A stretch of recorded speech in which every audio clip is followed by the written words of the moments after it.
আমরা যে পুরবী সম্মান দিচ্ছি, গতদিন ছিল আমাদের মুরলী সম্মান। পুরবী সম্মানের কথা যদি বলতে হয়, সম্মানটা কি আমি বলতে পারবো না। সেটা স্নেহ, ভালোবাসা না আদর, সম্মান, মানে কোনো কিছু ছিল না পিসিমণির কাছে। ছিলেন দিদিমণি, হয়ে গেলেন পিসিমণি, মণিটা থেকে গেল, পিসিটা দিদি হয়ে গেল। এটা হচ্ছে পার্থক্য। তারপর কখন সে ছাত্র থেকে বাড়ির ছেলে হয়ে গেছে বুঝতে পারিনি। মাসিমণি, মণিমা, বুয়া, মানে আমি কখন যে গলে উঠে গেছে আমি বুঝিনি। বকা খেয়েছি, খাই, আর আমি তো খাবো, না খেলে তৈরি হতে পারবো না। এবং সেটা আমি খুব এনজয় করি, ভালো লাগে আমার এই শাসনটা। তবে বাড়িটা খা খা করে এখন। এটা তো সময় নিরীক্ষিত হবেই, এটা তো মেনে নিতেই হবে, কিছু করার নেই। কেউ আগে কেউ পরে। নয়ন তোমার পায়না দেখিতে রয়েছে নয়নে নয়নে। আজ যে বিষয়টি আপনাদের সামনে তুলে ধরবো তার সম্পূর্ণ মন ছুঁয়ে যাবে আপনাদের। বলা যেতে পারে বর্তমান সময়ে একজন শিক্ষিকার প্রতি তার ছাত্রের যে শ্রদ্ধা, সম্মান আর অফুরন্ত ভালোবাসা। একটা ছাত্র যে তার শিক্ষিকাকে একেবারেই অভিভাবকের মতো যোগ্য সম্মান দিতে পারে, তা এ ঘটনায় পরিলক্ষিত।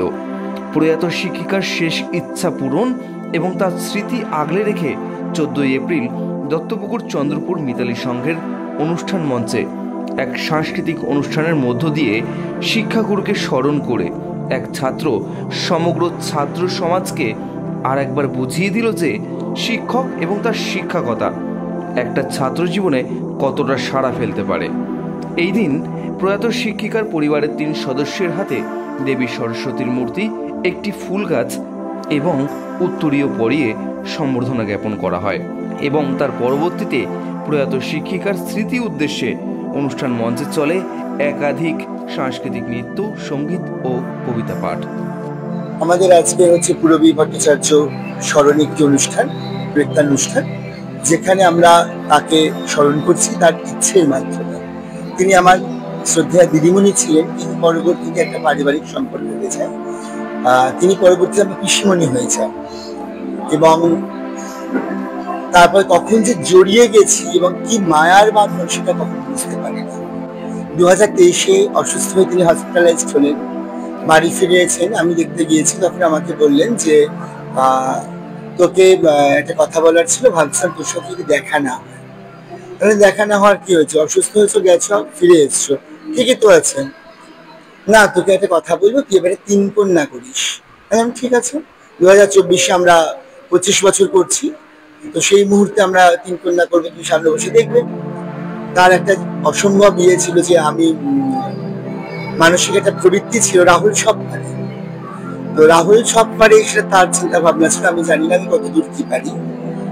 তো সেইটার মুহূর্তে আমরা যখন দাঁড়িয়ে, আমি তাকে তখন বললাম যে হ্যাঁ বলো 3 কন্যা।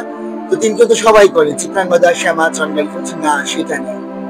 সত্যজিৎ রায় করেছিলেন ছোট গল্প নিয়ে 3 কন্যা। তুই রাহুল রায় আমার ছাত্র, তুই আমার রাহুল করবি, কবিতায় 3 কন্যা।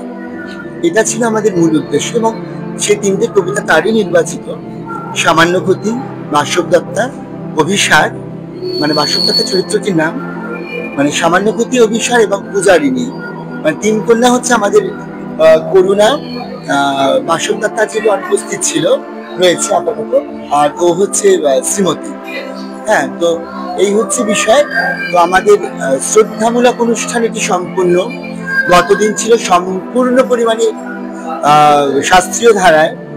উপস্থিত ছিলেন শ্রীমতী রীরা জানা, তার সঙ্গে ছিলেন ডক্টর সুমিত বাসু, শান্তিনিকেতনের অধ্যাপক। তারপর ছিলেন বিদুষমণি রায়, সঙ্গে ছিলেন পরিচালক মুকুল রায় চৌধুরী। তারপর ছিলেন আমাদের তথ্য সংস্কৃতি দপ্তরের আধিকারিক পল্লব পাল।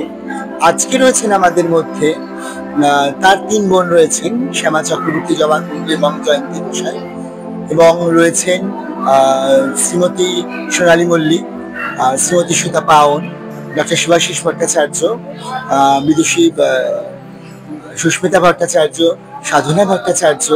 তো আমি খুব পরিপূর্ণ হয়েছি এদের অকুণ্ঠ সহযোগিতায়। তারা যে হাতটা বাড়িয়ে দিয়েছেন, এটা আমার জন্য অনুভূত ছিল। তবে আমি তাদের কাছেও স্নেহের, আদরের, এটা বুঝি আদরে বা স্নেহের না হলে এইভাবে তারা হাত বাড়িয়ে দিতেন না। তারা সবাই আমার কাছে এসেছেন আর্থিক টানে। বর্তমান দিনে যখন মোবাইল কম্পিউটার যুগে একেবারেই আমরা ব্যস্ত, সেই সময় দাঁড়িয়ে আপনাদের যে নৃত্য কলা শিল্প সেটা কতটা প্রয়োজন কি বলবেন? আমার মনে হয় ইংরেজি ভাষার সহযোগিতায় বলছি, মনকে ডিটক্সিং করে। ডিটক্সিং না করতে পারলে আমরা কিন্তু এগোতে পারবো না। ওই একটা বোকা বাক্সের সামনে বসে কিছু হয় না। এগিয়ে যাওয়া যায়, রোজগার করা যায়, মানসিক দিক থেকে পাওয়া যায়। ছুঁয়ে দেখা, ছেড়ে দেখার যে ব্যাপারটা, সেটা কিন্তু একমাত্র এই মানে আমাদের সাংস্কৃতিক দিক থেকেই আমরা হয়তো পাই। আমার বক্তব্য এটাই যে প্রত্যেকটা মানুষ শিল্পের সঙ্গে জড়িয়ে থাকে, মানুষ ভালো থাকে। কারণ মানুষ আছে বড্ড একলা। শক্তি চট্টোপাধ্যায় নিজে বলেছেন, মানুষ বড় একলা, মানুষের পাশে থাকে। কিন্তু আদৌ তো আমরা মানুষ। আমাদের কতটা মান আছে, কতটা হুঁশ আছে আমি নিজেই জানি না। মা বাবাদের উদ্যোগী হতে হবে, এবং মা যদি বলে তুমি রেজাল্ট ভালো করো বাবা, তোমাকে এই সময়টা মাঠে গিয়ে লাভ নেই, তাহলে অসুবিধা। তুমি নাচ শিখতে যাচ্ছ, মাধ্যমিকের আগে আমার ক্লাস অফ, এটাই হচ্ছে না। এটা হলে খুব মুশকিল। তাদের মণিমাকে খুব মিস করছি, একসাথে নাচা, গল্প, আড্ডা, সবকিছু। মানে অনেক পুরনোরা আজকে নেই,